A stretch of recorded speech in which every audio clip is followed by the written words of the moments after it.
Hi guys, this is all my favorite things from the screen with another video on Hulu's Only Murders in the Building. I received a great comment with some amazing feedback and even better theories from a loyal subscriber, Morticia Graveside. Now I'm going to try to unpack the holes that she had in my theories. There are quite a few and I hope I can close some of them up. Right after this, expect another video where I'm going to go over her 3 top suspects for the killer of the most hated bitch in the building, Bunny. It seems people do not prefer longer videos, so instead of having both of these videos in one, I'm splitting it, keeping it from being 20 minutes or something. With that being said, we're all working on incomplete information, and these are all just theories that we enjoy passing amongst each other on a show that we all love. So let's see what Morticia had to say about the Arconian Crime Syndicate, aka the Grand Arconian Conspiracy. I'll say Morticia brings up very good points that the death happening in Mabel's apartment does not necessarily cut down the list of suspects like I suggested. I said this because not many people should have access to Mabel's apartment, and I put forth that Oscar and his father should be the only people that would have access to her apartment in order to get in to kill Bunny.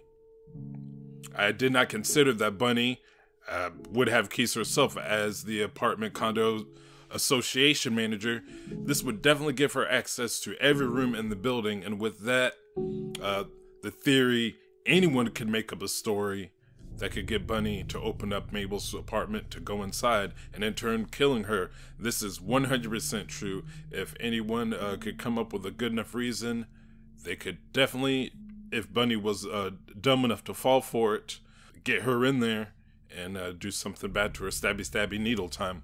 And Morticia talks about the very strange instance that Bunny was wearing an Only Murders hoodie and thought that whoever killed Bunny made her put it on before they stabbed her with Mabel's knitting needle. This is very interesting, and I can agree with everything until that last point, which is still, I don't know, this is just my opinion, but I don't think anyone could force Bunny to put on a hoodie. And if they could, why would they? I don't understand what would her putting on the hoodie do if already this person was thinking of killing Bunny in Mabel's apartment with Mabel's knitting needle. This will make Mabel the prime suspect no matter what. The only thing I can see at this is a attack of the podcast, because of the note saying in the podcast, or I kill you, or I end you, possibly something like that. But if they forced Bunny to wear a hoodie, what could they have gained from that?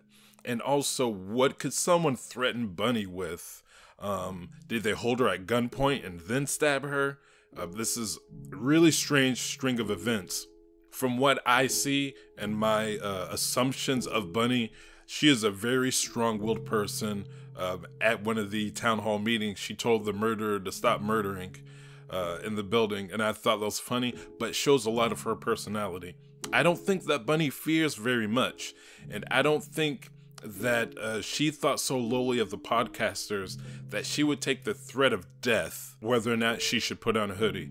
If someone told her, put on this hoodie, and she did dislike the podcasters, I think Bunny would say, go fuck yourself and kill me. That's an assumption.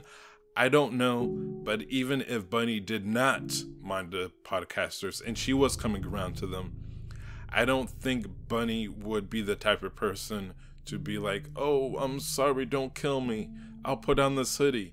It would be, why the fuck do you want me to put on a hoodie? I don't know. It's very strange situation to corner Bunny into putting on a hoodie. And I don't know why this person would want her to put on the hoodie in such an authoritative manner, tricking her in there. It's something I just don't understand. But I've got a couple ideas. I've said some ideas. Who knows? Me personally, I like to think that Bunny was coming around to the podcasters.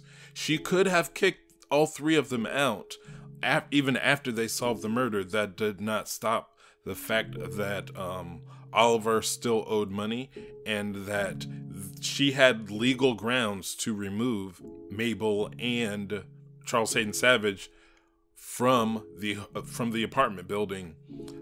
Mabel told her that she's the most hated bitch in the building. She kind of smirked back at Mabel. I think that after everything, Bunny didn't mind them so much, and me personally, I think it's more likely that Bunny put on the hoodie of her own volition, that she was talking to someone like Oscar about everything, and she was coming around to them, and whoever it was offered her a hoodie as a thanks for maybe letting Mabel stay or something along those lines, and being stabbed was a surprise to her.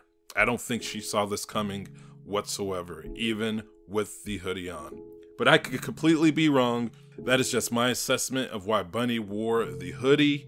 It could go either way, but please let me know what you guys think. Another point Morticia made was that we spoke about it for a little bit, but Bunny was killed with Mabel's knitting needle, and that this is important.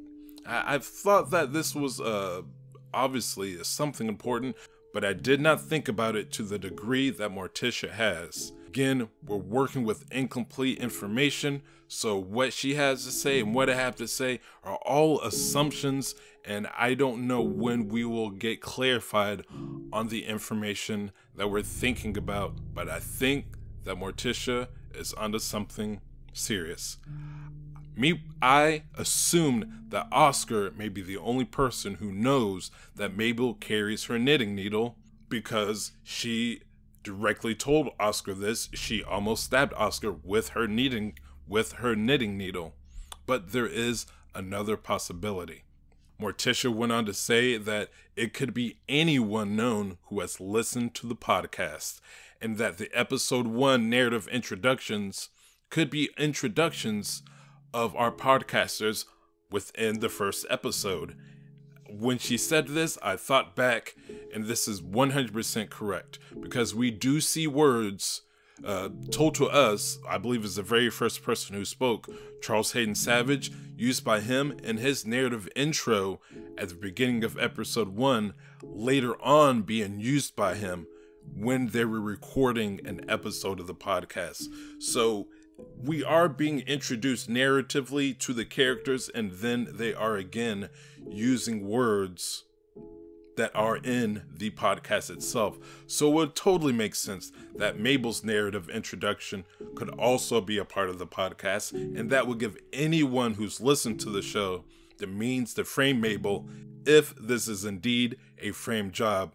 This could very well be true, and I hope this information is clarified in episode 1 of season 2. Michael Rappaport's character, he's playing a detective, so I would assume that it would most likely to be the person to uncover this, leading to a part of the reason Mabel is released so soon, that everyone in the world knows that Mabel carries her sewing needle and that she thinks about stabbing people with it. That would be something that is very hard to say that Mabel did herself when it is something known to the world. I think this is a very important piece of information that must be known to give us an idea of who our suspects could be. But time will tell. I think you hit the nail on the head with this one, Morticia, and I can't wait to see if your theory is true. In my Grand Arconian Crime Syndicate conspiracy theory, I also assumed that Mabel getting the text out of the building. Again, Morticia is 100% correct that Mabel could have indeed received the same text, but was too busy dealing with a stabbed Bunny in her apartment to look at it, or it just didn't show us this. The timing could 100% work out, but it's hard to know exactly because how the scenes are cut. But I think the text possibly was sent before Mabel got to her room. We heard the sirens before she even headed downstairs. That means it's possible the police were called and that Bunny was stabbed before she even went downstairs, before she likely left. Bunny could have already been on her way out the door to meet her hire maker or whatever that is. And the fact that the number is not known to Charles and Oliver does leave a lot of possibilities of people who could have their number but not have the person on the other line's number. It's very common for someone to have one person's number in case they need to get a hold of them, but the other person doesn't, especially when you're dealing with people of a certain level like Cinda Canning. And that is a person that Morticia thinks it could be. I don't know if Cinda herself would even care to have their phone numbers. And I think if she did care, it would likely be Poppy, who held these contacts in her phone as her assistant. But that does give some credence to Poppy maybe having something to do with it. But we'll get into all that later. Overall, I think it's a very interesting idea, and I'm interested to see if they hold off on telling us if Mabel also received the text, or better yet, who sent it. Theoretically, I think it should be very easy to find the information of who sent the text unless it was done on a prepaid phone. But that begs another question: who walks around with multiple phones, a prepaid phone, to send text out when they don't want anyone to know who it is? It's very strange, but I think the identity of the caller will directly link someone to Bunny's murder, and that would make it a lot closer to an open and shut case, if you ask me.